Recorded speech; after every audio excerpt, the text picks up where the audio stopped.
Sebab ajaran ini sudah disampaikan di dalam kitab Daniel, dan ini juga mendapatkan penekanan di dalam ajaran Yesus, khususnya di dalam Matius 24 dan 25. Apa sih arti akhir zaman itu? Akhir zaman artinya periode kesengsaraan yang luar biasa di bumi, yang mendahului kedatangan Kristus Yesus yang kedua, yang akan menghadapi antikris dan mengantar kerajaan Allah.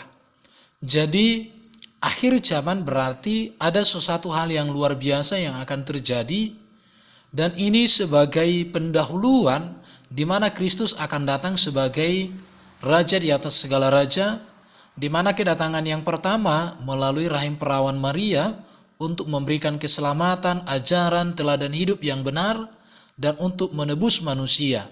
Tetapi kedatangan yang kedua untuk memberikan upah bagi setiap orang yang percaya, dan sekaligus juga bahwa Kristus akan menghadapi antikris dan dia menghantarkan tentang kerajaan Allah. Bagaimana sih keadaan pada akhir zaman ketika Kristus hendak datang di tengah-tengah dunia ini? Yang pertama dikatakan di dalam Matius 24 ayat 7b, peristiwa-peristiwa alam yang menggemparkan dan menakutkan, yaitu terjadi gempa bumi di mana-mana, bahkan semakin hari, semakin tahun, semakin banyak. Dan itu kelihatan dengan apa yang terjadi sampai hari ini, di mana gempa bumi seringkali silih berganti, yang setiap tahun, setiap waktu semakin bertambah banyak. Dan kalau kita melihat di dalam pelajaran pengajaran yang disampaikan oleh Badan Meteorologi, maka gempa itu sampai tahun demi tahun itu selalu meningkat dan tidak sedikit memakan korban. Ada banyak orang yang meninggal, ada banyak orang yang menderita, ada banyak orang yang mengungsi. Tetapi Yesus mengatakan itu merupakan ciri-ciri atau tanda-tanda kedatangan Kristus kali yang kedua. Tanda yang kedua dikatakan oleh Alkitab juga bahwa penyesatan yang mengatasnamakan Tuhan dan Alkitab akan terjadi, di mana para penyesat datang untuk menyesatkan orang supaya orang tidak mengenal kebenaran, tidak mengerti kehendak Allah, tidak hidup dalam kebenaran dan tujuan Tuhan, dan mereka menggunakan hal-hal yang kelihatan rohani, memakai nama Tuhan, memakai Alkitab, bahkan memakai gereja. Tetapi sesungguhnya mereka adalah serigala berbulu domba atau pendeta yang berhati serigala, dan mereka tujuannya adalah untuk menyesatkan, membutakan hati, pengertian, pemahaman setiap orang. Maka kita lihat sekarang ini bahwa penyesatan sedang terjadi, dan itu mengatasnamakan Tuhan, memakai hal-hal yang sepertinya rohani. Yang ketiga, keadaan akhir zaman menjelang kedatangan Tuhan adalah terjadinya perang global. Jika kita melihat di hari-hari ini terjadi banyak perang di mana-mana, negara melawan negara, kerajaan melawan kerajaan, karena kepentingan ekonomi, karena kepentingan politik, kekuasaan, kekayaan alam, ada banyak faktor yang mempengaruhi, maka terjadi perang global. Kita tidak tahu apa perang yang akan terjadi ke depan, apakah akan terjadi perang dunia ketiga. Maka kita melihat, tetapi dikatakan di dalam Alkitab, keadaan akhir zaman akan terjadi perang antar negara, antar kerajaan, demi tujuan dan hawa nafsu manusia. Yang keempat, masa menjelang kedatangan Kristus akan terjadi penindasan terhadap orang percaya yang mengakibatkan murtad.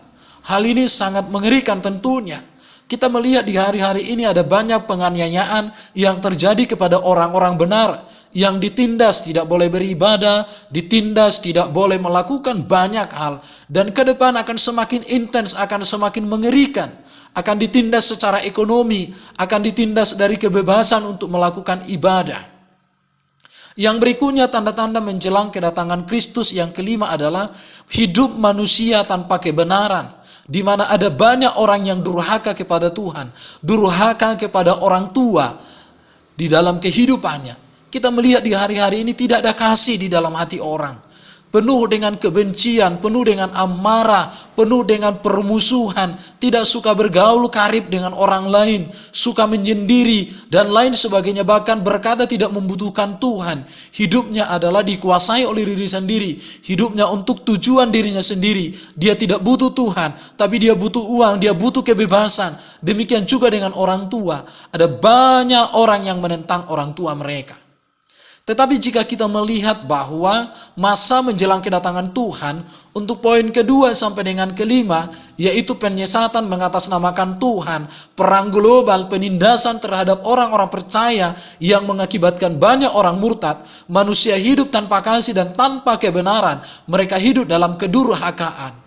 Ini adalah pekerjaan antikristus. Bagaimana antikristus menyesatkan banyak orang dengan tawaran-tawarannya. Bagaimana antikristus memberdayakan orang-orang untuk mengadakan kekacauan dan persoalan-persoalan.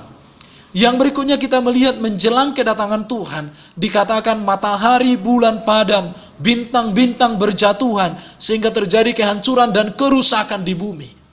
Tetapi kita sebagai orang Kristen, kita tidak perlu takut akan peristiwa ini. Sebab peristiwa ini terjadi setelah Tuhan menyelamatkan umatnya seperti pada zaman Nuh.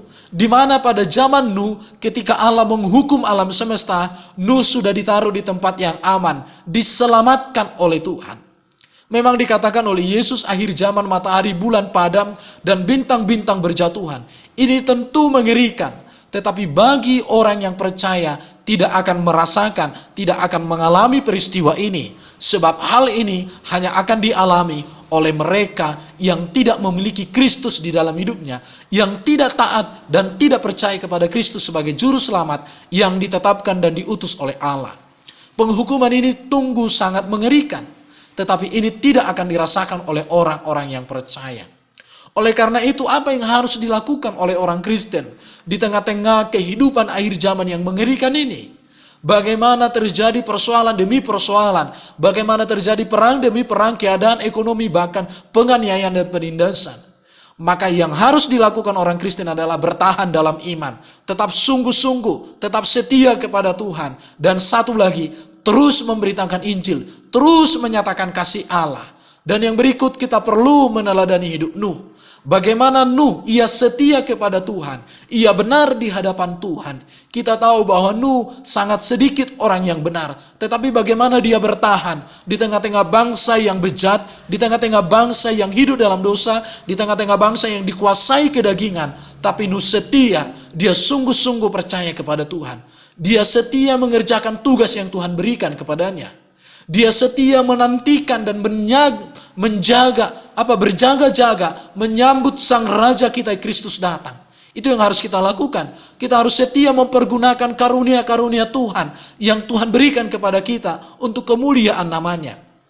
Kita membaca di dalam Alkitab ini, maka harus kita setia, taat, sungguh-sungguh. Apa yang Tuhan Yesus sudah perintahkan kepada kita, itu yang harus kita lakukan. Dan kita menantikan dia datang sebagai raja di atas segala raja yang akan mengangkat kita, membawa kita kepada kerajaannya. Kita setia, kita sungguh-sungguh. Apapun penderitaan, apapun tantangan, apapun pergumulan, apapun keadaan, kita harus setia. Dan terus kita memberitakan Injil, menyatakan bahwa Kristus juru selamat dunia. Dan kita harus menggunakan setiap karunia-karunia yang Tuhan sudah berikan kepada kita. Baik itu kekayaan, kesehatan, bahkan ketalenta, kemampuan-kemampuan yang lain. Pergunakan semua itu untuk memuliakan Tuhan. Itulah yang harus kita kerjakan menjelang hari kedatangan Kristus. Kita harus bertahan, kita harus setia, kita harus sungguh-sungguh, kita harus melayani Tuhan. Dan semakin hari, semakin melakukan yang baik. Semakin hari, semakin melakukan kehendak Tuhan. Tetapi perlu kita untuk menyadari, bagaimana sih keadaan orang-orang percaya ketika Kristus datang sebagai Raja, ketika dia datang di akhir zaman. Akhir zaman memang mengerikan. Tetapi bagi orang-orang yang percaya, tidak perlu takut terhadap hal itu. Kenapa? Karena keadaan orang-orang percaya dibangkitkan dan diubahkan untuk hidup yang kekal di dalam kerajaan Allah. Jelas dikatakan di dalam 1 Timotius 4 ayat 13 sampai dengan ayat 18. Ketika hari akhir zaman, ketika Kristus datang, orang yang mati di dalam Kristus, orang yang hidup dalam kebenaran, maka mereka tidak akan mengalami kematian kekal, tidak akan mengalami penyiksaan, tidak akan mengalami penderitaan, tetapi mereka akan diangkat oleh Tuhan untuk masuk ke dalam kerajaan surga, di mana orang-orang percaya diadili untuk mendapatkan upah. Di dalam Alkitab ada 5 upah yang disebutkan, di mana dikatakan akan mendapatkan mahkota kehidupan, mahkota kemuliaan, mahkota kemegahan, mahkota kebenaran, mahkota abadi. Itu Tuhan siapkan bagi orang-orang yang percaya, yang setia, yang tekun memikul salib, dan terus memberitakan Injil. Yang berikut keadaan orang-orang yang percaya, dikatakan ikut memerintah sebagai raja, bersama raja segala raja. Ikut memerintah bersama Tuhan di atas segala Tuhan. Sebagaimana dikatakan 1 Timotius 6:15 dan Wahyu 17:14 dan 19 ayat 16.